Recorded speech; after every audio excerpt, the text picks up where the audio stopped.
All right, today we're going to talk about if avoidants care if you leave. This is actually a difficult question to answer because there's not a specific pass-fail, yes or no response to it. Here's the best I can come up with. At first, an avoidant will go through this period of separation elation and often won't feel your loss until they perceive that you have moved on. At that point, they start to reminisce and could potentially start caring if you leave. I think it's important to kind of take into account the entire scope of what's going on with avoidance when you go through a breakup with them. So the first thing I think that is important to understand is how a dismissive avoidance core wound typically operates. So a dismissive avoidant has a core wound where they are constantly afraid of losing their independence. That means if you're in a relationship with them and you do something, or the environment, or sometimes even the sphere of influence or people around them does something to trigger a fear of loss of independence, that triggers the avoidant and can prompt them to run. I'm really famous for coming up with this concept called the death wheel. And it basically takes the entirety of an experience that an avoidant has from start to finish, from basically the life cycle of an entire relationship. And what I've kind of found interesting is how if you apply the core wound to the death wheel, it makes complete sense. Also, the death wheel in and of itself for avoidance kind of traps them in this prison. But if you understand this prison that they've trapped themselves in, it gives you insight into when they start caring. Right, so there are typically 8 stages of the avoidant death wheel, and it's best to look at these stages by dividing them into 2 distinct categories.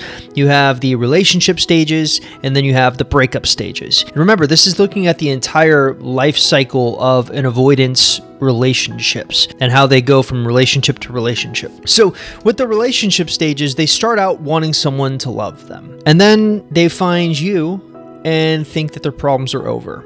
They're basking in the honeymoon period. Everything is fine and dandy until they start noticing some worrying things. And these worrying things are usually anything that's going to trigger or irritate that core wound, anything that threatens their independence. Sometimes this can be something as small as, let's say you took your ex to meet your parents and your mom said, "So when am I getting grandbabies?" That perceived threat to the independence causes them to freak out. Sometimes it can be going to look at ring shopping. Sometimes it could be talking about moving in together. Sometimes it can be your anxious energy. Not to say that you're anxious, but just for the devil's advocate here, let's assume that you are anxious. If you are anxious in the relationship, that can trigger the avoidance fear of losing their independence. And then when they start noticing these worrying things, they start thinking, hey, I need to leave the relationship. So those are kind of the relationship stages. The breakup stages start, of course, with them actually leaving the relationship. And then the thing that always gets people shocked is the fact that usually when an avoidant breaks up with you, they are happy. They go through this period of separation elation. And if you understand how that core wound operates, it makes complete sense. For the first time in forever, they feel like they've gotten their independence back and they can just sit back and rest easy. But over time, they start to feel a little lonely because while avoidants typically are lone wolves, they do seek companionship. They don't want to be alone forever.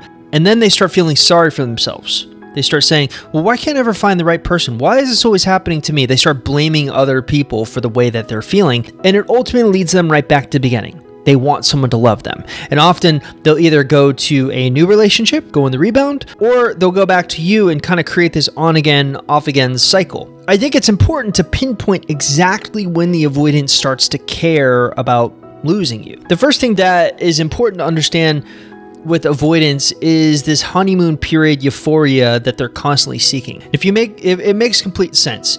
In the honeymoon period, often you aren't talking about getting married, you're just enjoying each other's company. There's no threat of deeper commitment at risk here. And so often an avoidant is seeking out that honeymoon period, and they're either seeking that out with you or with someone else. And they kind of go through that cycle, that avoidant death wheel, for that honeymoon period, because for them, that's the perfect relationship. One where they don't have to get super close to you, but get all the other really great benefits and feel really good about themselves. Yet the death wheel kind of proves that if you move on from them, it actually improves your odds of having them think fondly about you. I did this really great video a couple of years ago, specifically pinpointing when avoidant exes tend to miss you. And what we found is that an avoidant ex will tend to miss you only after you moved on from them. And moving on can look like a lot of different things. You know, enough time has gone by. I mean, how often have we always heard back from that ex that we never thought we'd heard back from 2 years after the breakup? Sometimes it's as simple as you starting to date other people, getting into a new relationship. And sometimes it's simply the perception that you have moved on. You know, they're spying on you via social media. They see you're out and about having fun. They kind of see that you're not sitting in a corner crying about them anymore. And this can trigger their nostalgia. And that nostalgia is important because they're not going to allow themselves permission to miss you until they know that there's no chance you can ever come back. And of course, it always comes back to that core wound. They're only going to miss you when they know, okay, well, this isn't going to threaten my independence anymore. And so usually they start to care about your loss when they think you have moved on from them, because that's the point in which they can start to miss you. They can start to have nostalgia about you. And usually there are some signs that go along with this moment of caring. Well, 4 signs. The first sign is they start reaching out to you indirectly. We see this a lot in our community. Oftentimes, we'll have a client come and say, my ex watched my stories. They're watching every single one of my stories. Or my ex liked my social media post, or even sometimes commenting. These are really indirect ways of sort of reaching out to you. And it makes sense with the avoidant makeup. You know, they don't like confrontation. They often shy away from it, sometimes flat out ignoring it.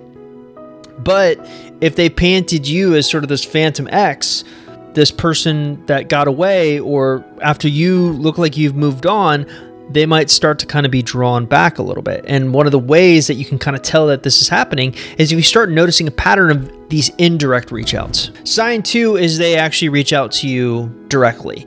This is actually kind of rare. I mean, one of the interesting things that we've learned about our clients, specifically our clients who are doing the no contact rule, is a natural assumption out there for the no contact rule is if you use a no contact rule on an ex, that ex is more likely to respond to you or reach out to you. But we found the opposite is true. And we think this is because most of our clients' exes tend to have dismissive avoidant attachment styles. They're usually not going to be the ones to reach out first, which is sometimes disheartening for our clients to hear, but there's always exceptions to the rule. And specifically, if your ex has you painted as the phantom ex, and if you don't know what the phantom ex is, it's basically like this one that got away, this person who they hold to this really high standard, specifically as a way to make sure that they can't ever get close to anyone. But sometimes they're drawn to this phantom ex. And usually if they have you painted as that phantom ex, they'll reach out to you. But it won't be some long, sappy message where they're, telling you all of their feelings and everything. It'll be something short, something super, I want to say lame, like they'll post out of the blue a meme, or they'll post out of the blue this funny GIF. Remember, they're going to do the bare minimum, but sometimes they will reach out to you directly. Even rarer than that is the third sign, which is peak memories. So I'm a big fan of this concept called the peak end rule, which basically states that human beings remember experiences not based on the whole of the experience, but based on 2 distinct points: the end of the experience and the peak moments of the experience. Now, the peak moments can have both positive or negative connotations, but if your ex reaches out to you, starts a conversation with you, and starts bringing up these peak positive moments in your relationship, it's a sign usually that they are affected by your loss. I don't really know how much more deep you can go into that one, so I'm just going to go to the last one. This one is the most rare of the bunch, but I have seen it happen. This is where the avoidant seems vulnerable, and then they get scared off. I guess in hindsight, them getting scared off is not rare, but them being vulnerable can be rare. Usually what happens is these 4 signs that I've kind of went through happen in order. They'll first start reaching out to you indirectly on social media posts or watching your stories. Then they'll reach out to you directly, kind of in a short way or non-committal way, something like hey, one-word text messages or gifs or memes. Then once a conversation gets started between the two of you, they'll start bringing up peak memories. This can cause them then to become more vulnerable, and then because of that vulnerability, they start to get scared off, and you don't hear from them again. This is why it's really important to kind of mimic that idea of mirroring. When they pull back, you pull back, because you want to show that you can give them space and aren't going to overcrowd them, so they can kind of get drawn back in. But those are some of the signs that I would pay attention to, specifically if you want to figure out if an avoidant is affected by your loss.